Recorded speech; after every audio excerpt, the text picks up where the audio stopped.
waktu, lokasi dan nama. Madain Saleh, juga dikenal sebagai Al-Hijr atau Hegra, terletak di barat laut, Arab Saudi sekitar 20 kilometer utara kota Al-Ula di wilayah Al-Madinah. Nama Madain Saleh berarti, kota Saleh merujuk pada Nabi Saleh dalam tradisi Islam. Dalam Al-Quran, kawasan ini dikenal sebagai tempat tinggal kaum Samud yang mendustakan Nabi mereka dan dihancurkan oleh azab Allah. 2. Peradaban Samud. Kaum Samud disebut dalam Al-Quran sebagai bangsa kuno yang hidup setelah kaum Ad. Mereka dikenal sebagai ahli pahat batu dan membangun rumah-rumah di pegunungan dan bukit. Mereka hidup makmur, namun menolak ajaran Nabi Saleh dan menyembelih unta mukjizat yang diberikan oleh Tuhan sehingga mereka dihukum dengan gempa dan petir. 3. Pengaruh peradaban Nabatean. Walaupun tempat ini dikaitkan dengan kaum Samud, peninggalan arkeologis yang sekarang dapat dilihat adalah warisan dari bangsa Nabatean yang hidup sekitar abad ke-1 SM hingga abad ke-1 Masehi.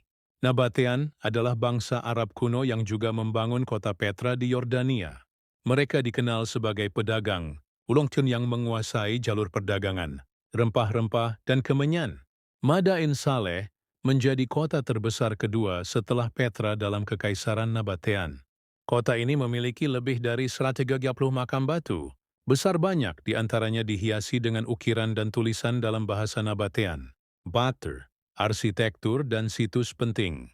Madain Saleh dipenuhi dengan makam-makam yang dipahat langsung dari batu karang. Beberapa situs penting meliputi Qasr Al-Farid, makam tunggal, paling ikonik berdiri sendirian, dan belum selesai dipahat, terkenal karena keindahan dan kesendiriannya. Qasr al-Bint Qasr al-Sani dan Jabal Ithlib, kompleks makam lainnya yang menampilkan ukiran-ukiran rumit dan struktur monumental.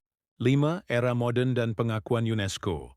Pada tahun 2008, Madain Saleh menjadi situs pertama di Arab Saudi yang diakui sebagai situs warisan dunia UNESCO karena nilai sejarah, arkeologi, dan budaya yang tinggi.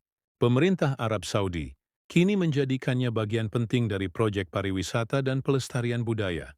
Siti pandangan keagamaan. Selama bertahun-tahun sebagian ulama dan masyarakat Saudi menghindari mengunjungi tempat ini karena dikaitkan dengan azab kaum Tsamud. Bahkan ada hadis yang meriwayatkan bahwa Rasulullah SAW memperingatkan untuk tidak mengambil air dari wilayah kaum yang diazab. Namun pendekatan pemerintah modern kini lebih mengedepankan pelestarian sejarah sambil tetap menghormati nilai-nilai keagamaan. Kesimpulan, Madain Saleh adalah perpaduan antara sejarah kuno, arsitektur menakjubkan dan kisah spiritual dari zaman kaum Tsamud hingga peradaban Nabatean dan sekarang menjadi lambang kebangkitan pariwisata dan warisan budaya Saudi. Tempat ini bukan hanya saksi bisu masa lalu tetapi juga pintu gerbang untuk memahami peradaban Arab kuno.